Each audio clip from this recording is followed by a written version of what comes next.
This time on STV, we're back in the shop because later on in this show, I'm going to introduce to you a brand new sled that I have in my fleet. But first, we're going to go on an adventure to Peterborough, Ontario, to SledARama, the place where I found my new gem. We're also going to hit the trails of Sudbury, Ontario, and we're going to catch up with a father and son that have a pretty cool event coming up later on this season. So let's pull the ripcord on this show.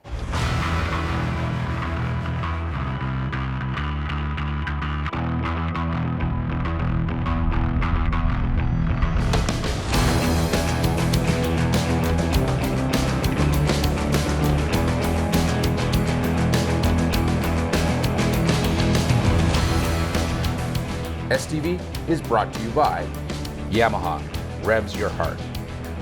Ford F-Series, Canada's best-selling line of pickup trucks for 57 years. And by Polaris, think outside.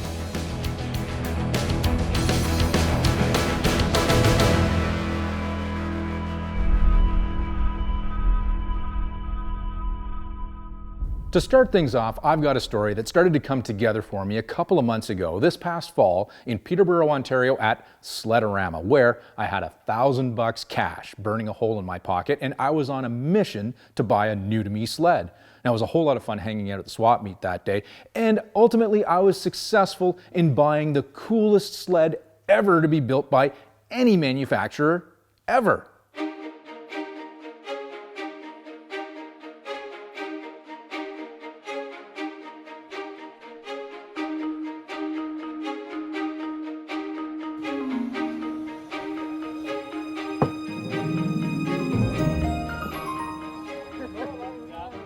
$1,700. How's it going? Good, how are you? Not too bad. This is a nice old chaparral. Yeah. So the price is going down now, right? Yeah, there we go.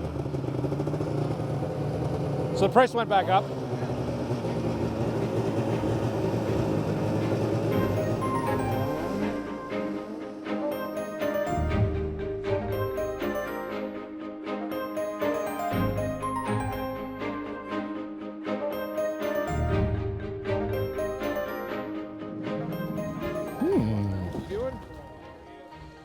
Take $1,000? No. What do you mean? That's only like way less than half of what you're asking. It's like the end of the day.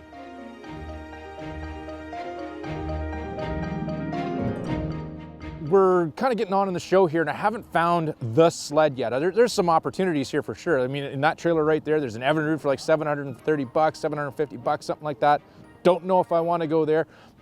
There's a Mach Z back here, but he wants like $2,300. There's no way that's going to happen.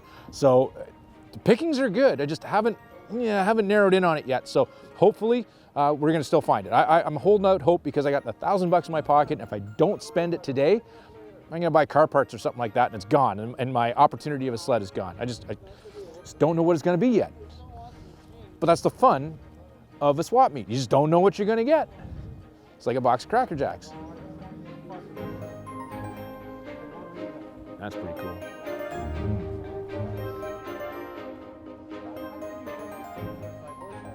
Ed, how's it going? Oh, geez, long time no see, buddy. Yeah, How you doing? good to see you. Do you know of anybody, like a good vintage buy, maybe somebody that's here, or maybe a member of your club that's got some interesting stuff? But I really want to buy something today. I got money in my. That's for sale? This is for sale. Been in the trailer all day. That's for sale. That's for sale. That's a Yamaha Inviter. Inviter. What are you asking for it? $1,500. $1,500.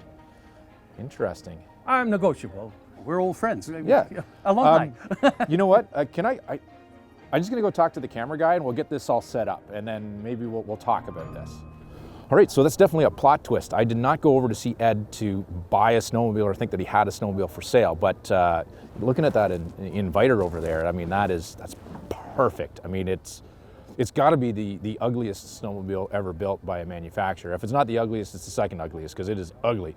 But it's perfect, and it sort of runs. I think they were like a 300 single or something like that. So I'm super excited about this, but I have only got $1,000, and he's asking $1,500. So let's go see what I can do. I'm interested. Would you take $800 for it?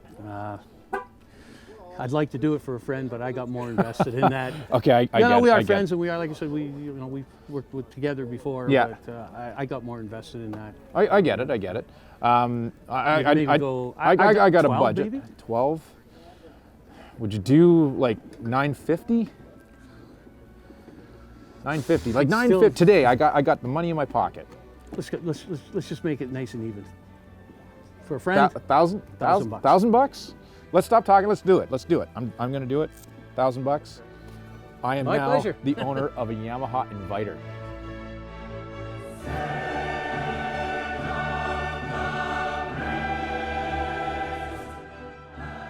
Okay, so Ed's finishing up the paperwork there, giving me a bill of sale. I'm gonna go get the truck and we're gonna load this bad boy up in the back of the truck, and next time you see it, it's gonna be in all its glory back at the shop. And hopefully by that time, I've thought of a good nickname, because this thing definitely needs one.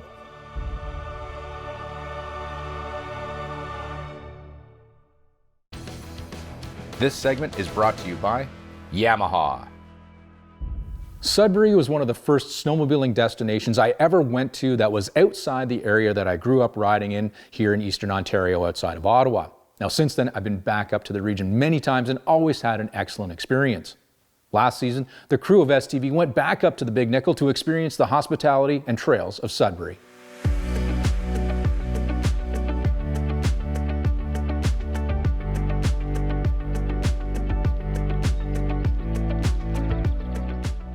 With excellent trails and awesome places to stay and ride from, Sudbury is also the perfect place for a family adventure. It's not too far away. It's a big city in the north with all the amenities that come with a city over a small town. And there's Science North, which is the most popular tourist attraction in Northern Ontario and the perfect place to spend the day with the family when not riding the trails. So this is a flying squirrel. This is a northern flying squirrel. Within Ontario, we actually have southern flying squirrels as well. So these guys are the ones that are found up here in Sudbury. And anywhere in Ontario where you have trees, you have flying squirrels. They are insanely common. Just as common as like red squirrels, chipmunks, that sort of stuff. These guys are everywhere, but they're nocturnal. So this here is Mickey. She is a snapping turtle. So she is the largest turtle species you can find here in Ontario. And the reason she's here at Science North is because she's blind. So if you have a close look at her face, you'll actually see she has no eyes. When that sort of thing happens, they often will contact us to see if we can take them in, and that's how a number of our animals do come to us. So up here we have Maple, our porcupine. She's pretty cool. She is sleeping right now because it is winter time. So this is a fox snake. So these guys are found here in Ontario, but unfortunately they are an endangered species, so you don't see them very often. So they are highly protected and not harmful to people. They're called fox snakes because if you scare them, biting isn't their go-to. Instead, they give off the scent of a fox. And if you've ever smelt a fox, they smell like skunks. So this guy just gets wicked stinky and then nothing wants to eat him. That's cool. Oh, really? That's Yeah. awesome.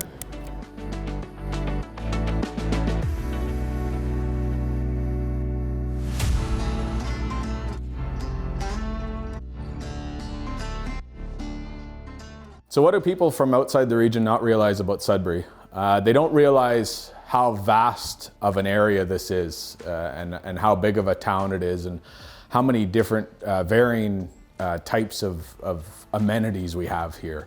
There's so much up here. It's a big city, you know, it's a big city with a big population that, you know, a bunch of varying things that you can do. You can change it up if you don't want to snowmobile every day. You can bring the family. You can ice fish, you know, of thousands of lakes. So it's a very varying area of interest. Everybody likes something different, but everybody likes coming together and enjoying the outdoors.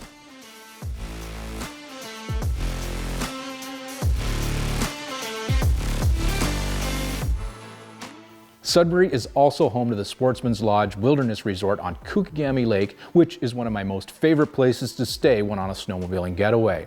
Now, this wooden lodge is absolutely loaded with character and makes for the perfect home base for a ride in the Sudbury area.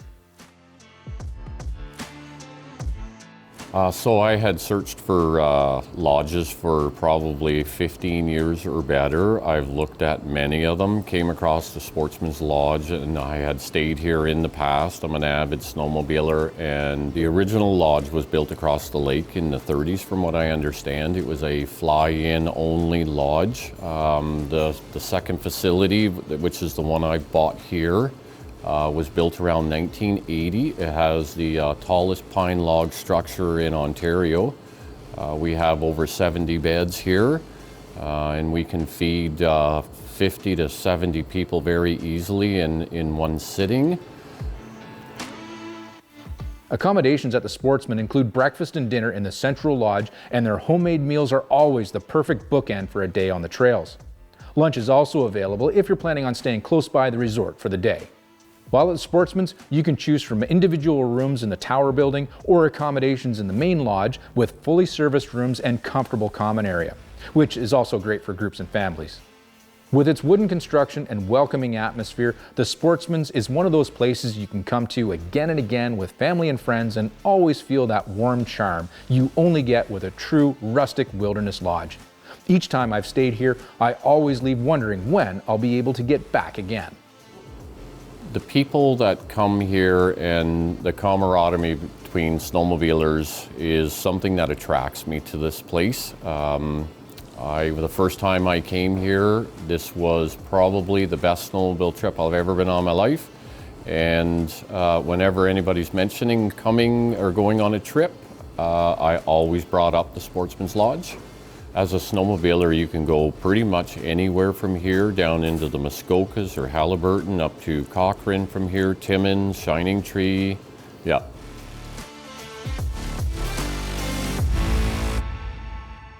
The trails around Sudbury are definitely a well-kept secret. With over 1,300 kilometers of trails crisscrossing the region, there's plenty of routes to create day loops of all distances depending on your group, or you can take the Sea Trail up and down a Shining Tree, which is one of my personal favorites. There's also plenty of services available along most routes and plenty of photo ops as well to stop at along the way to admire the rugged beauty of the Canadian Shield in this region.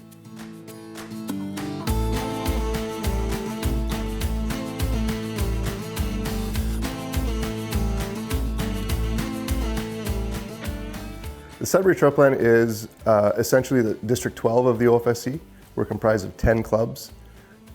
Each of those 10 clubs has about 20 volunteers, so we come together as a group to administer about 1,800 kilometers of trail throughout Sudbury, Espanola, and Manitoulin. It takes a lot of people to make this thing work. We have about 35 groomer operators and 13 groomers, and they run mostly 24/7 during the season, so it takes a lot of time and effort to keep them running, and it's really created a sense of family for me, like a belonging. You belong to a club or to a district, and they really take care of their own. And these trails don't make themselves, so we have hundreds of dedicated volunteers that each have their own little role, and we all come together in this endeavor to create snowmobile trails. And a lot of people don't realize that that's the kind of work it takes.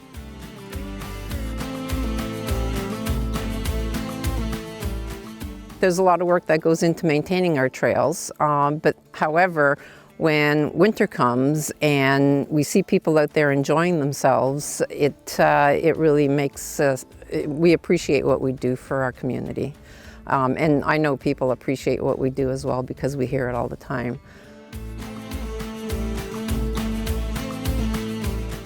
So the great thing about being in Northern Ontario is that all 4 seasons are a joy for the Northerners, and we really take part in snowmobiling and all of the winter activities. We don't hibernate, we get out there and enjoy and participate in snowmobiling and the beauty of the North.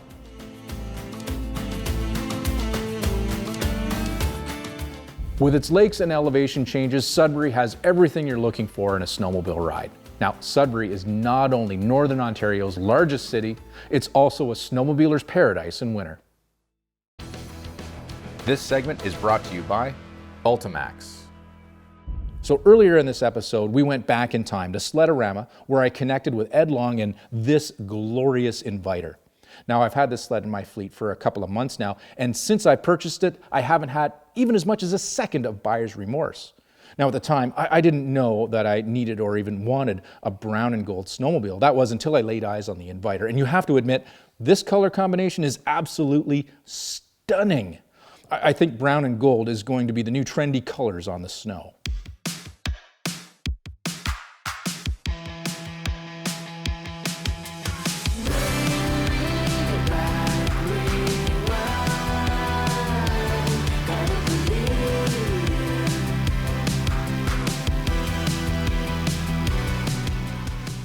Back in the 1980s, a time of mullets and mustaches, Yamaha was riding on top of the market with their exceptionally popular Enticer and Exciter models, and was looking to develop a sled that would not only resonate with trail riders, but also invite new riders into the sport.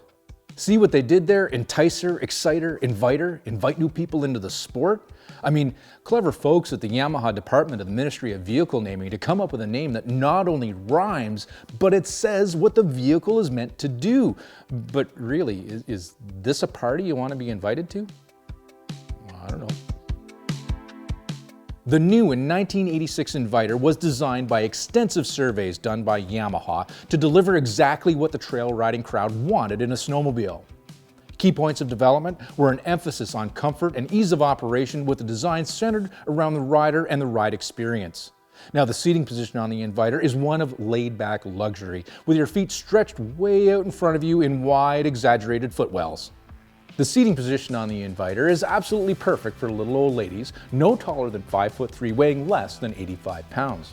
Now if your body shape deviates from this in any way, the cockpit on the Inviter could be considered somewhat cramped. And don't think for a second that you're going to be able to pull your butt up off the seat to avoid that big trail bump that's ahead of you. It's just not going to happen. Instead, once the 5 inches of rear travel is used up, the rest of the energy from that bump is going to travel directly up your spine and into your brain. Good times.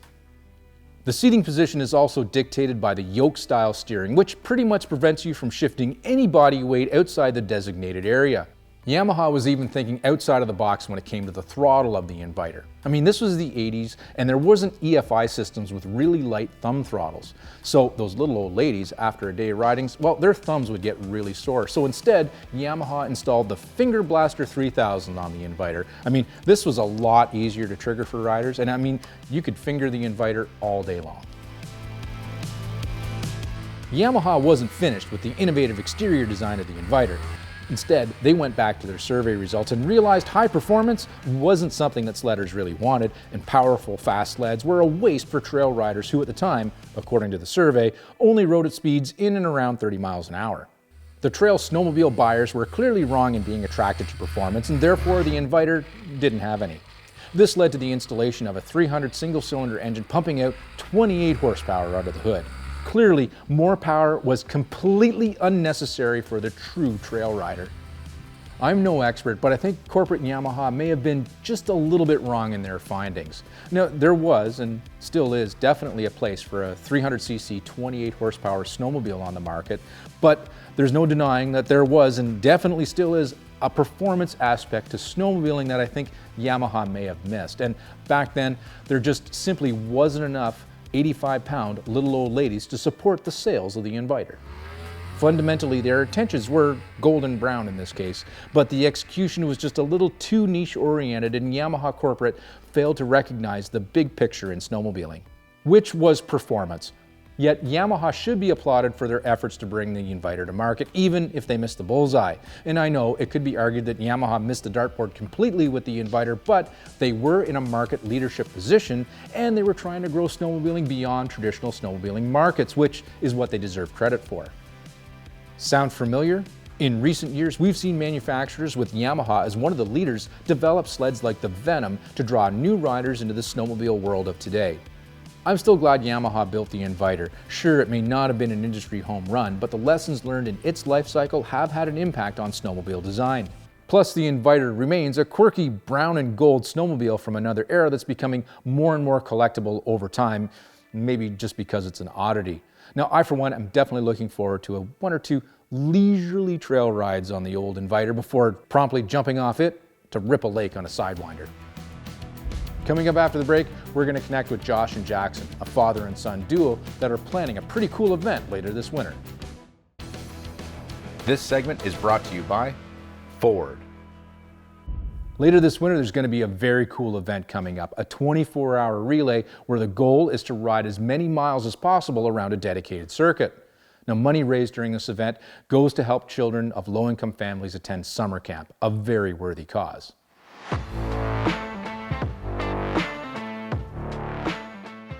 Last year we watched the 1,000 Mile Challenge down in New Brunswick with Rudy Fowler. And Jackson came to me and said, Dad, we should do something like this to help kids get to camp. So I said, well, if you think of something, let's go off that. And Jackson came up with this idea of making sled heads for kids and helping kids go to camp. This is where this adventure has taken us off. So we thought, well, let's do a raffle of a snowmobile. And really, for people to get into the sport, it is expensive, and what a better way to get into an entry-level snowmobile for someone or a child or a kid. Let's go with an Arctic Cat Blast. It's a great mid sled. It's a great beginner sled. We also have the relay. It's an 8.05 kilometer track both ways. So it's about 10 miles, just over 10 miles for one loop. And we're trying to reach 2,200 miles to beat the world record. Make sure to head to sledheadsforkids.ca to make a donation, and if you can, why don't you head out to the relay site itself to cheer those riders on in their 24-hour test of endurance. So thanks for hanging with me on this episode of STV, but before we go, I've got one last detail to go over. You might remember at the beginning of the show at SledARama, I said that the next time you'd see the Inviter, I will have a nickname chosen for this machine, and I've got one. So from this point forward, the Yamaha Inviter shall forever be known as Gold Member. See you next time. Closed captioning is brought to you by Polaris. STV has been brought to you by CKX, wear your passion. Best Western Hotels and Resorts, ready to get away. And by Ultimax Belts, performance driven, performance proven.